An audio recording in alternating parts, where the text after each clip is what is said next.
Cours C4 085. Différentes zones cérébrales communiquent entre elles. Les neurones des différentes aires cérébrales du cerveau communiquent entre eux au niveau de synapses. On se propose de résoudre le problème suivant. Comment différentes zones cérébrales communiquent-elles entre elles? Après avoir observé à l'aide du document 1 une coupe de cerveau ou bien au laboratoire observé au microscope cette coupe de cerveau, puis après avoir décrit la structure d'un neurone, essayez d'expliquer à l'aide des documents 2 et 3 comment les différentes aires cérébrales communiquent les unes avec les autres. Décrire ensuite à l'aide des documents 4 et 5 la structure d'une synapse. Alors, des observations au microscope peuvent être faites de manière très simple, mais une image au microscope électronique est la bienvenue. Puis décrire, après avoir décrit la structure d'une synapse à l'aide des doc 4-5, décrire son fonctionnement avant de montrer, à l'aide des documents 3 et 5, l'importance des synapses dans la communication entre les aires cérébrales.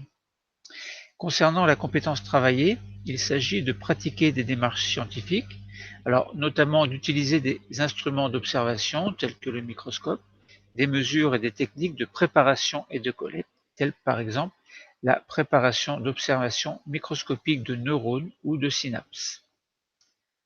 Commençons par étudier les documents avant de proposer une définition, une correction plutôt très simple de la réponse à la problématique. Nous allons commencer par observer les cellules assurant la communication entre les zones cérébrales. On nous présente dans le document numéro 1 une coupe de cerveau humain. Donc nous voyons tout autour le cortex qui a une faible épaisseur et qui correspond à une zone plutôt grise. Et à l'intérieur, nous voyons une substance qui est plutôt blanche. Un petit rectangle nous propose un agrandissement de cette zone dans la substance grise, donc correspondant au cortex cérébral. On voit des espèces de points noirs avec plein d'espèces de fils, une espèce d'enchevêtrement de fils. En fait, ce ne sont pas des fils, ce ne sont pas. Alors, ces points noirs et ces fils correspondent à ce que l'on appelle un neurone, c'est-à-dire une cellule du système nerveux. Alors, dans ce neurone, un croquis nous propose une interprétation. Il s'agit de voir, de comprendre où se situe le corps cellulaire qui contient le noyau. Et le corps cellulaire, en fait, se trouve dans la substance grise, c'est-à-dire au niveau du cortex cérébral. Puis, il y a une espèce de ce que j'appelais un fil précédemment, c'est un prolongement cytoplasmique, en fait, qui se prolonge donc dans la substance blanche. Alors, nous verrons plus tard, dans d'autres vidéos, que ces prolongements cytoplasmiques correspondent à une fibre nerveuse que l'on appelle aussi axone. On nous précise dans la légende qu'il y a des milliards de neurones dans le cerveau et que l'on estime à environ 100 milliards le nombre de neurones ou de cellules nerveuses dans le corps humain. Un neurone cérébral possède donc, nous l'avons dit, un corps cellulaire qui est situé dans la substance grise et des prolongements cytoplasmiques qui sont plutôt situés, eux, dans la substance blanche. Donc ces prolongements constituent essentiellement la substance blanche, comme nous venons de le dire. Alors, est-ce qu'on peut imaginer des choses en réponse avec le problème, c'est-à-dire comment communiquent les aires cérébrales entre elles? Donc là, on n'a pas d'informations sur les aires cérébrales, puisqu'on nous présente le cerveau humain, donc avec ses deux hémisphères cérébraux, en coupe, mais on ne nous précise pas qu'ici et là, il y a des aires cérébrales. En fait, nous verrons que le cortex, il est relativement grand, il est replié, donc le cerveau est replié pour former des espèces de replis qui, si déployés, permettraient de comprendre que la surface est très importante en fait. Bon, pas d'informations, si ce n'est que on a une substance blanche, une substance grise, les corps cellulaires sont dans la substance grise et les prolongements cytoplasmiques sont dans la substance blanche. Ensuite, dans un document numéro 2, on nous montre des zones cérébrales reliées par des prolongements de neurones, reliées par les prolongements de neurones. Alors on voit, donc c'est une technique un petit peu spéciale qui nous permet de voir qu'il y a beaucoup de couleurs et que ces couleurs en fait correspondent à des faisceaux, donc à beaucoup de faisceaux qui relient les zones cérébrales.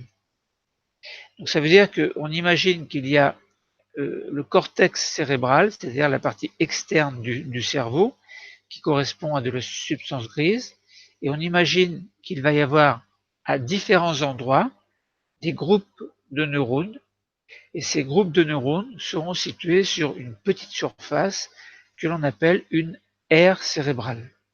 Donc, et que ces différentes aires cérébrales seront reliées grâce à la substance blanche dans laquelle il y a les prolongements cytoplasmiques de chaque neurone, en fait. Et plusieurs neurones de chaque zone vont pouvoir envoyer leur prolongement vers d'autres zones. C'est ce que nous montre en fait le document numéro 3 qui correspond à un schéma. On nous présente 3 aires cérébrales, aire cérébrale numéro 1, numéro 2, numéro 3. La numéro 1 est représentée en vert, numéro 2 en bleu, numéro 3 en violet. On nous présente que les corps cellulaires de ces 3 aires cérébrales sont situés dans la substance grise, comme nous l'avons dit précédemment, et on nous montre que dans la substance blanche, il y a ces prolongements cytoplasmiques qui constituent des faisceaux en fait de prolongements cytoplasmiques. Alors, par exemple, on peut voir que la zone verte correspond, communique plutôt avec la zone bleue. Alors, dans la zone verte, nous voyons les corps cellulaires verts. Dans la zone bleue, nous voyons des corps cellulaires bleus. Mais nous ne voyons pas du vert dans le bleu, ni du bleu dans le vert. Et à partir des corps cellulaires verts, il y a un prolongement cytoplasmique qui arrive, donc qui part de la substance grise pour arriver dans la substance blanche et rejoindre la zone bleue. Et rejoindre en fait le corps cellulaire de la zone bleue. Donc on voit des flèches jaunes qui nous montrent que ça peut correspondre à un message nerveux, en fait, qui va partir de la zone verte pour aller vers la zone bleue en suivant le cheminement des faisceaux de prolongement cytoplasmique, donc des faisceaux d'axones ou fibres nerveuses, pour aller rejoindre ou se mettre en contact, du moins, avec les corps cellulaires bleus. À partir des corps cellulaires bleus, nous raisonnons de la même façon avec des prolongements cytoplasmiques bleus qui vont aller vers les corps cellulaires des neurones que l'on représente en violet. Donc, voilà. Donc là, on a l'impression que la communication se fait d'une zone à l'autre par ces prolongements cytoplasmiques qui vont se mettre en contact avec le corps cellulaire d'une aire cérébrale située à un autre endroit. Donc, pour résumer et pour répéter, en fait, la zone verte communique ainsi avec la zone bleue, et la zone bleue communique ainsi avec la zone violette. Alors, il n'est pas précisé ici si la zone verte communique avec la zone violette, mais on peut très bien imaginer que, étant donné que le cortex cérébral est relativement important, concernant sa grandeur, sa surface, en fait, eh bien, on peut considérer que certaines zones, par exemple la verte, va pouvoir communiquer avec d'autres zones situées ailleurs. Donc voilà, là, on ne nous précise pas les choses, on nous parle pas du mot qui va être important un petit peu plus tard, c'est que les synapses, en fait, on peut imaginer que ça correspond à une zone de contact. Alors, quel contact? Eh bien, nous avons vu que la fibre nerveuse, donc le prolongement cytoplasmique d'un neurone qui part du vert, donc d'un corps cellulaire vert, arrive à un corps cellulaire bleu, eh bien, nous pouvons imaginer que l'extrémité de cette fibre verte, au contact avec le corps cellulaire, va correspondre à un endroit localisé précisément que l'on appellera une synapse. Donc, nous allons en parler tout à l'heure. Et ce tout à l'heure, c'est d'ailleurs maintenant. Donc, nous allons découvrir vraiment en quoi les neurones communiquent entre eux d'une aire cérébrale à une autre.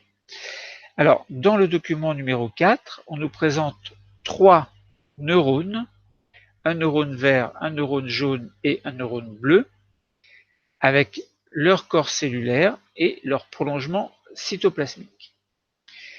Prenons le cas du jaune, donc du corps cellulaire qui envoie un prolongement cytoplasmique en direction du corps cellulaire bleu.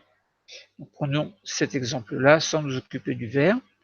Une flèche nous précise qu'il y a un message nerveux qui va du corps cellulaire jaune et qui se propage le long du prolongement cytoplasmique. Alors, je préfère dire axone. Je vais dire axone plutôt que de dire prolongement cytoplasmique. Bon, bien sûr, ce sont des mots compliqués, mais c'est quand même la réalité. Alors, on peut dire fibre nerveuse ou axone. Bon. Donc, je vais dire axone, A-X-O-N-E. Autrement dit, si je répète bêtement, le corps cellulaire jaune envoie un axone en direction du corps cellulaire bleu. Et au niveau du corps cellulaire bleu, on voit des espèces de prolongements. L'un de ces prolongements sera l'axone bleu, avec une espèce d'arborisation terminale en fin d'axone. Et au niveau du corps cellulaire bleu, par exemple, il y a, comme je viens de le dire, des espèces de prolongements que l'on va appeler des dendrites. D-E-N-T-R-I-T-E-S. Et on nous représente un petit carré violet qui correspond à une zone de contact entre l'extrémité d'une arborisation terminale du neurone jaune et l'extrémité d'une dendrite du corps cellulaire du neurone bleu. Et on nous présente un agrandissement qui correspond en fait à une observation d'une synapse au microscope électronique. On voit une partie qui est représentée en jaune, donc sur un fond jaune, il y a des espèces de ronds qui correspondent en fait à des vésicules, c'est-à-dire des petits sacs qui vont contenir, alors c'est pas écrit ici, je vous le dis, qui vont contenir des molécules un peu spéciales que l'on appellera des neurotransmetteurs. Et cette partie que l'on représente sur un fond jaune avec ces espèces de vésicules correspond aux neurones présynaptiques, c'est-à-dire situés un petit peu avant la synapse. Puis, il y a un petit peu plus bas, là où c'est marqué neurone B, alors précédemment c'était marqué neurone A, donc neurone présynaptique. Au niveau du neurone B, il y a, alors qui va correspondre lui au neurone post-synaptique, donc situé après la synapse. On nous représente pas très loin des vésicules du neurone A, une zone donc qui est représentée en vert. Et il y a entre l'extrémité du neurone A et l'extrémité du neurone B un petit espace, une petite fente où il n'y aura où il n'y a rien en fait, c'est du vide. Eh bien, il y a donc une zone qui correspondra à un phénomène un peu particulier. En effet, lorsque le message nerveux va arriver par le neurone A, en arrivant à l'extrémité du neurone A. donc un petit peu avant la fente synaptique. Eh bien, il va se passer le phénomène suivant, c'est que ces vésicules vont fusionner. Donc la membrane des vésicules plutôt va fusionner avec la membrane terminale du neurone A et libérer les neurotransmetteurs dans la fente. Que va-t-il se passer alors? Eh bien, à l'extrémité du neurone B, là où il y a une zone verte, représentée symboliquement, eh bien, il va y avoir des récepteurs du neurotransmetteur qui vient d'être libéré. Que vont faire les neurotransmetteurs? Eh bien, ils vont se fixer sur les récepteurs. Donc, selon l'intensité du message nerveux qui va arriver, un certain nombre de molécules de neurotransmetteurs vont être libérées dans la fente synaptique et en conséquence, un certain nombre de ces neurotransmetteurs vont se fixer sur un certain nombre de récepteurs. Et cela va générer un nouveau message nerveux. Autrement dit, le message nerveux qui arrive par l'extrémité du neurone A va se retrouver dans le neurone B. Autrement dit, la communication entre les deux neurones se fait par cette synapse. Et là, nous comprenons que les axones, l'axone par exemple du neurone jaune qui arrive au niveau de l'arborisation terminale sur une dendrite du neurone, donc du corps cellulaire du neurone bleu, eh bien, on comprend qu'au niveau de ce petit carré rouge qui était représenté, eh bien, ça correspond à une synapse, c'est-à-dire à une zone de communication entre deux neurones. Et là, nous comprenons bien qu'au niveau du cortex cérébral, par rapport au document que l'on a vu précédemment, eh bien, chaque fois que les fibres nerveuses, donc les axones, vont former des faisceaux, pour arriver dans une autre zone cérébrale, eh bien, il y aura de très nombreuses communications synaptiques, donc sous forme de synapses, entre les neurones. Donc entre l'arborisation terminale de chaque neurone et le corps cellulaire du neurone suivant. Voilà, donc là nous avons compris que les aires cérébrales sont reliées entre elles par des synapses. Bon, nous n'allons pas répéter, nous avons assez expliqué. Alors maintenant, on nous présente dans le document 5 donc un résumé de ce que je viens de vous expliquer. Alors, très simplement, je vais lire les numéros 1 à 4, donc ce qui se passe au niveau de la synapse. Mais mon explication tout à l'heure était un petit peu plus complète. Donc on nous représente dans ce schéma un neurone A et un neurone B. Alors le neurone A est en jaune, le neurone B est en bleu. Et on nous montre une flèche correspondant au numéro 1 qui correspond à l'arrivée du message nerveux à l'extrémité du neurone A. Numéro 2, on nous montre que des vésicules s'approchent de la membrane et que, arrivé au niveau de la membrane, eh bien, il va y avoir libération, donc déversement en fait de la substance chimique dans la fente synaptique, et cette substance chimique, en fait, ce sera un neurotransmetteur, donc des neurotransmetteurs. Numéro 3, on nous montre que les neurotransmetteurs s'approchent de récepteurs de la membrane qui sera en bleu, donc du neurone B. Donc il y a fixation de la substance chimique sur le neurone B. Et ensuite, on nous montre au niveau du numéro 4 qu'il y aura la naissance d'un message nerveux au niveau du neurone B. Donc voilà le fonctionnement d'une synapse. Passons maintenant à un modèle de correction écrite, mais très simple, pour répondre au problème. Le problème, c'était que, donc on pose le problème de comment différentes zones cérébrales communiquent-elles entre elles.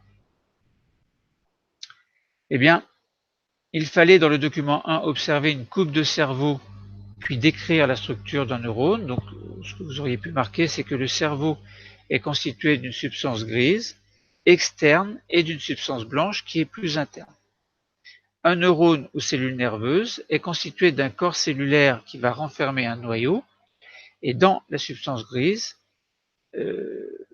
donc qui renferme un noyau, et ce corps cellulaire est situé dans la substance grise, et les prolongements cytoplasmiques, eux, sont situés dans la substance blanche.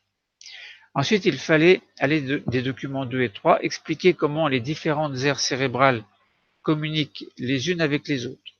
Eh bien, les neurones sont le support de la communication entre les aires cérébrales du cerveau, donc entre les aires corticales, c'est-à-dire au niveau du cortex, c'est-à-dire de la partie externe du cerveau, donc des hémisphères cérébraux.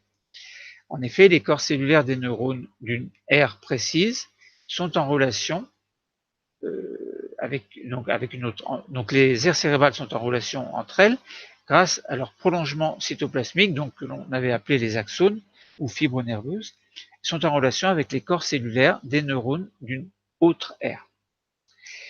Ensuite, avec les documents 4 et 5, il fallait décrire la structure d'une synapse, puis parler de son fonctionnement. Une synapse est une zone constituée de l'extrémité du prolongement cytoplasmique, donc d'un axone d'un neurone A, d'une fente synaptique et d'un autre neurone B au niveau duquel il va y avoir des récepteurs. Récepteurs de quoi? Donc de la substance chimique qui sera libérée lors de l'arrivée d'un message nerveux dans le neurone présynaptique. Donc l'arrivée de ce message nerveux à l'extrémité du neurone A déclenche donc la libération dans la fente synaptique d'une substance chimique, donc les neurotransmetteurs, qui vont se fixer sur des récepteurs qui sont spécifiques aux neurotransmetteurs. Et là, on pourra comprendre quelque chose que je vais vous expliquer après. Donc, il se fixe sur les récepteurs de la membrane du neurone B. Cette fixation est à l'origine du transfert du message nerveux du neurone A vers le neurone B. Enfin, il fallait montrer à l'aide des documents 3 et 5 l'importance des synapses dans la communication entre les aires cérébrales. Eh bien, les synapses sont les zones de communication entre deux neurones.